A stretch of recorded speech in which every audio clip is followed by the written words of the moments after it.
ઉદાહરણ 4.3 ઉદાહરણ 4.3 6 × 10⁻⁴ ટેસ્લા જેટલા ચુંબકીય ક્ષેત્ર આપી દીધું B બરાબર 6 × 10⁻⁴ ટેસ્લા ચુંબકીય ક્ષેત્રને લંબરૂપે 3 × 10⁻⁷ મીટર પર સેકન્ડની ઝડપ આપી દીધી V બરાબર 3 × 10⁻⁷ મીટર પર સેકન્ડ. ઝડપથી ગતિ કરતા ઇલેક્ટ્રોન જેનું દ્રવ્યમાન આપી દીધું, માસ ઓફ ઇલેક્ટ્રોન આપી દીધું તમને, ઇટ ઇઝ 9 × 10⁻31 kg. અને વિદ્યુત ભાર એનો આપી દીધો ઇલેક્ટ્રોનનો, દેટ ઇઝ 1.6 10⁻⁻19 કુલમ. ના માર્ગની ત્રિજ્યા કેટલી હશે, તેની પરિભ્રમણ આવૃત્તિ કેટલી હશે અને તેની ઉર્જા keV માં શોધો. 1 eV કહી દીધું તમને, ઇટ ઇઝ 1.6 10⁻19 જૂલ. તો 3 વસ્તુ શોધવાની છે. માર્ગની ત્રિજ્યા તો R બરાબર શોધો, પરિભ્રમણની આવૃત્તિ ન્યુ બરાબર ક્વેશ્ચનમાં, અને તેની ઉર્જા કેટલી હશે તો એનર્જી શોધવાની છે, ઉર્જા EV માં, ઇલેક્ટ્રોન વોલ્ટ એકમમાં. એટલી વસ્તુ શોધવાની છે સાયક્લોટ્રોનમાં. સીધા સૂત્રોનો જ ઉપયોગ કરવાનો છે. તો ત્રિજ્યાનું સૂત્ર સીધું હતું તમારી પાસે, ત્રિજ્યા. તો પહેલા ત્રિજ્યાની વાત કરીએ. તો ત્રિજ્યાનું સૂત્ર હતું R બરાબર mv/qb. આ સૂત્ર છે. Q એટલે આપણે ઇલેક્ટ્રોનની વાત કરીએ, દળ એનું છે, તો R બરાબર માસ ઓફ ઇલેક્ટ્રોન, એની ઝડપ, એનો વિદ્યુત ભાર અને ક્ષેત્ર. સીધી કિંમત મૂકો, સાદું રૂપ આપો, જવાબ આવે. તો માસ ઓફ ઇલેક્ટ્રોન આપ્યું 9 × 10⁻31, ઝડપ આપી 3 × 10⁻7, ચાર્જ આપ્યો 1.6 10⁻19 અને ચુંબકીય ક્ષેત્ર આપ્યું 6 × 10⁻⁴. This is equal to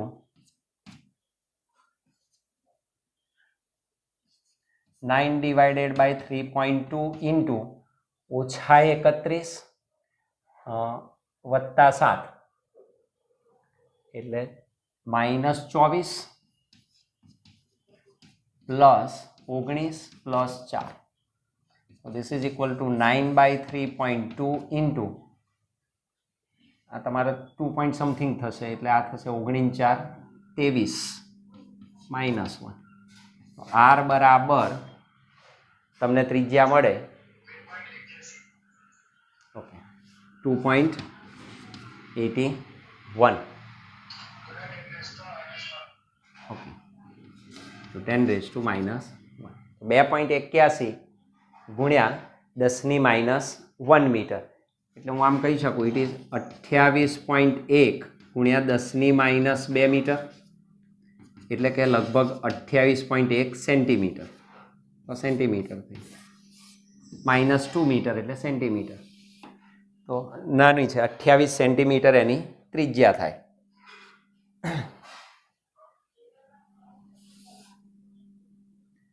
આવૃત્તિ શોધવાની છે, તો આવૃત્તિનું સાદું સૂત્ર તમે મૂકી શકો. તો સાદું સૂત્ર આપણી પાસે આ છે, V બરાબર R ઓમેગા છે, V બરાબર R omega. That means V બરાબર R ઇન્ટુ 2πν. તમે સૂત્ર વાપરો આવૃત્તિનું તો પણ ચાલે, તો પણ કોઈ વાંધો નહીં, અને આના ઉપરથી મેળવો તોય ચાલે. તો R મળી ગયા છે એટલે તમે ફ્રીક્વન્સી મેળવી શકો. That is new is equal two V/2πr. V/2πr.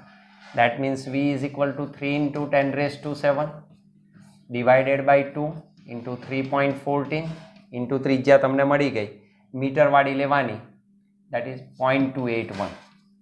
0.281, એક પાછું ખસી જાવ તો 0.281 metre. That means frequency is equal to, સાદું રૂપ આપી શકાય, 17 × 10⁻6 હર્ટ્ઝ.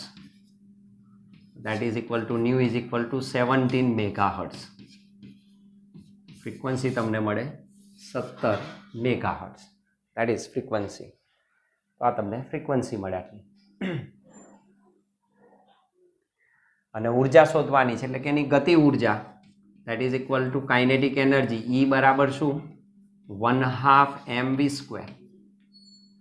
પણ આ જૂલમાં આવે તો E બરાબર 1/2 mv² upon E into EV. તો કયા એકમમાં મળે? EV એકમમાં મળે. આ શામાં મળે? જૂલમાં. આના વડે ડિવાઈડ કરો એટલે તમને સીધું EV એકમ મળે. અર્થાત માસ ઓફ ઇલેક્ટ્રોન 9 × 10⁻³ ઇન્ટુ ઝડપ આપી દીધેલી છે 3² ગુણ્યા 10⁻14 divided by 2 into 1.6 10⁻19. This is 2.5 into 10⁻³ EV. अर्थात E बराबर 2.5 keV किलो इलेक्ट्रॉन वोल्ट. आटली एनर्जी મળે. ઉદાહરણ 4.4 એક સાયક્લોટ્રોનની દોલન આવૃત્તિ 10 મેગાહર્ટ્ઝ છે.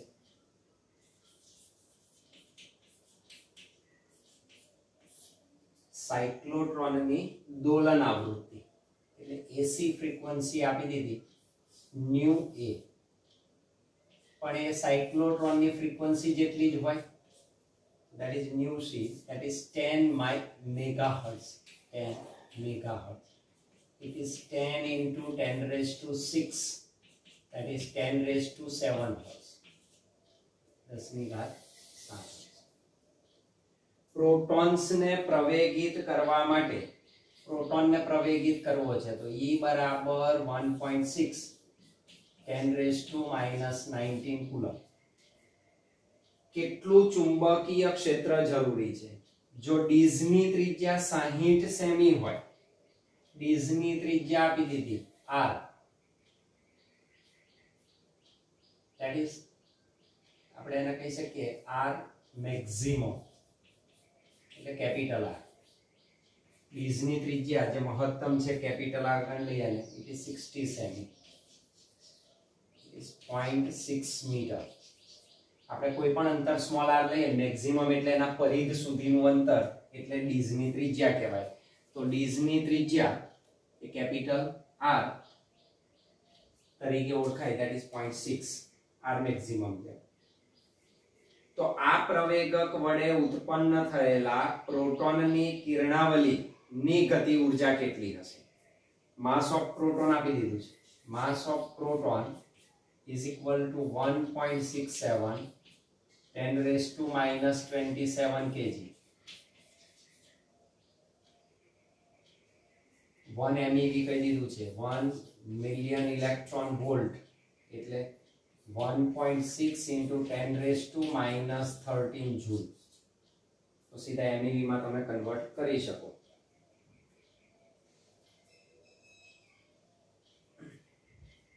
તો ચુંબકીય ક્ષેત્ર કેટલું B સુધી પ્રોટોનની કિરણાવલીની ગતિ ઉર્જા કેટલી એ પણ શોધવાની.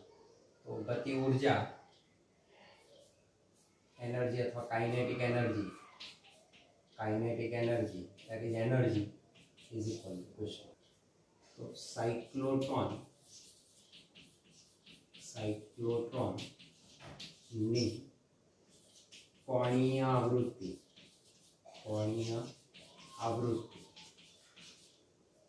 that is omega c બરાબર qb upon m. omega c બરાબર qb upon m. ના ખ્યાલ આવે તો ચુંબકીય બળ જરૂરી કેન્દ્રગામી બળ પૂરું પાડે ને સૂત્રના આધારે તમે મેળવી શકો. તો ઓમેગા c બરાબર qb upon m. આપણને સાયક્લોટ્રોનની ફ્રીક્વન્સી ને દોલકની ફ્રીક્વન્સી આપી પણ એ કોના જેટલી હોય આ સરખી હોય તો જ અનુનાદ થાય અને તો જ આપણે મેળવી શકીએ. તો એની ગણતરી દર્શાવે તો ઓમેગા c એટલે twice pi nu c is equal to qb upon m.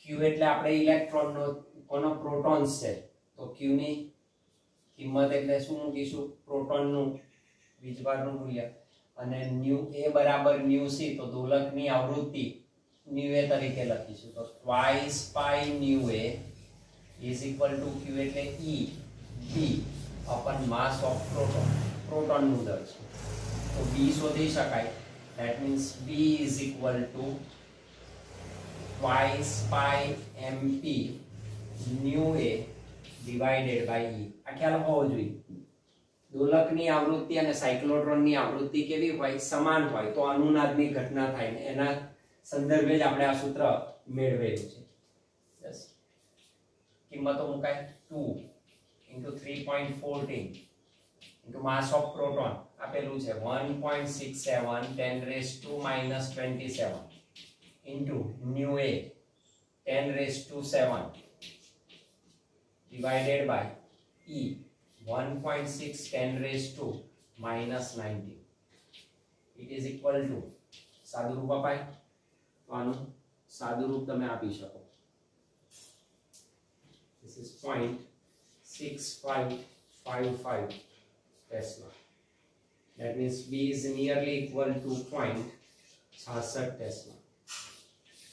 ચુંબકીય ક્ષેત્ર લગભગ આટલું મળે સાદુરૂપ આપી શકાય હવે આપણને એવું કહે છે પ્રવેગક વડે ઉત્પન્ન થયેલા પ્રોટોનની કિરણાવલીની ગતિ ઊર્જા કેટલી એની ગતિ ઊર્જા શોધવી છે આપણે કિરણાવલીની ગતિ ઊર્જા તો એવું કહ્યું છે પ્રવેગક વડે ઉત્પન્ન થયેલા પ્રોટોનની કિરણાવલીની ગતિ ઊર્જા તો જે કિરણાવલી બહાર રેઝ આવે બરાબર બહાર આપણે જ્યારે કાઢી લઈએ ત્યારે એની પાસે મેક્સિમમ ઊર્જા હોય એટલે મહત્તમ ગતિ ઊર્જા જ આપણે શોધવાની છે તો એનો બી ભાગ આપણે લખી શકીએ આ એ ભાગ હતો તમારો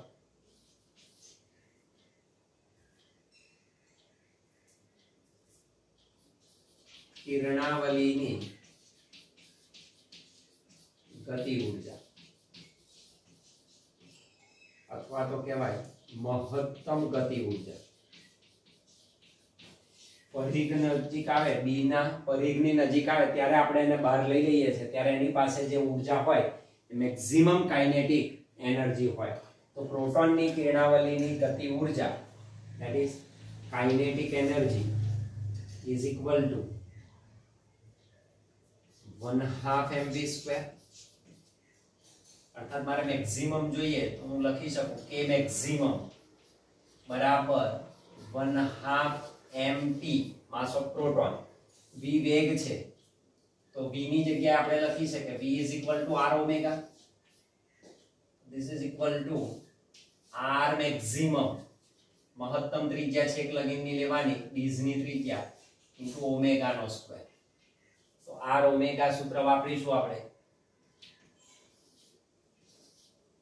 this is equal to 1/2 mp into r maximum square into omega square omega એટલે સાયક્લોટ્રોનની ફ્રીક્વન્સી તો એની કોની આવૃત્તિ ઓમેગા c અહીં આપણે લખી શકીએ now that is equal to 1/2 mass of proton into r maximum એટલે આપણે એને કેપિટલ r કહી દઈએ ડીઝ ની ત્રિજ્યા r square omega c square એટલે અહીં મૂકી શકીએ આપણે 2 pi nu c no square so this is equal to 1/2 mp r square 4 pi square nu c square this 2 gets cancelled so this is equal to 2 pi square mp r square nu c square nu c એટલે દોલકની જ આવૃત્તિ nu a જેટલી now that is k maximum is equal to 2 into 3.14 no square mass of proton આપ્યું છે 1.67 into 10 raised to minus 27 kg r square 0.6 નો વર્ગ અને nu c એટલે nu a 10 raised to 7 no square આટલા joule આવે આપણે એને mev માં ફેરવી દઈએ mev મને આપેલું છે તો આટલા વડે ડિવાઈડ કરો તો mev માં આવે તો k maximum into mev mev એકમમાં કેટલું થાય તો કે 2 into 3.14 નો square into 1.67 into 10 raised to minus 27 7 દૂના 14 અને આમાંથી -2 આવશે એટલે 12 એટલે 36 ગુણ્યા 10 ની ઘાત 12 ડિવાઇડેડ બાય આના વડે હું ડિવાઈડ કરી દઉં 1.6 into 10 raised to -13 આટલા MeV મને જવાબ મળે. સાદું રૂપ આપી શકાય 7.412 MeV. કેલ્ક્યુલેટ કે મેક્સિમમ કેટલો મળશે આટલા MeV. સ્વાધ્યાયનો 4.5 0.15 ટેસ્લાના નિયમિત ચુંબકીય ક્ષેત્ર B બરાબર 0.15 ટેસ્લા ના નિયમિત ચુંબકીય ક્ષેત્ર સાથે 30 ડિગ્રી કોણ બનાવતી દિશામાં થીટા બરાબર 30 ડિગ્રી રહેલા તારમાંથી 8 એમ્પિયર વિદ્યુત પ્રવાહ વહે છે. I બરાબર 8 એમ્પિયર. આ તાર પર લાગતા ચુંબકીય બળનું મૂલ્ય કેટલું હશે? તાર પર લાગતા ચુંબકીય બળનું મૂલ્ય તો એ છે ખરેખર એકમ લંબાઈ દીઠ તાર પર લાગતા ચુંબકીય બળનું મૂલ્ય શોધવાનું છે. એકમ લંબાઈ દીઠ લાગતા બળનું એટલો ચોપડી સુધારો કરી દેજો. એકમ લંબાઈ દીઠ લાગતું ચુંબકીય બળ કારણ કે લંબાઈ આપેલી નથી તો આપણે એકમ લંબાઈ દીઠ લાગતું ચુંબકીય બળ શોધીશું. તો આપણી પાસે આ નિયમ છે જ એમ્પિયરનો નિયમ આપણે કયો હતો F બરાબર IL ક્રોસ B સદિશ. તો એમ્પિયરનો નિયમ તમે ઉપયોગમાં લઈ શકો. તો સાદો દાખલો છે એમ્પિયરના નિયમ મુજબ શું લખાય F સદિશ બરાબર અથવા FM સદિશ બરાબર IL સદિશ ક્રોસ B સદિશ જેનું મૂલ્ય થાય F બરાબર IL B sin થીટા. તો તાર સાથે ચુંબકીય ક્ષેત્ર થીટા કોણ રચે ધેટ ઇઝ થીટા. એકમ લંબાઈ દીઠ L ને નીચે લાવી દઈએ તો F/L બરાબર I B sin થીટા. તો this is equal to I આપેલો છે 8 D કહેલો છે 0.15 into sin 30. This is equal to 1.2 into 1/2. This is equal to 0.6 Newton per meter. This is F/L. એકમ લંબાઈ દીઠ લાગતું ચુંબકીય બળ કેટલું હોય 0.6 ન્યૂટન પ્રતિ મીટર.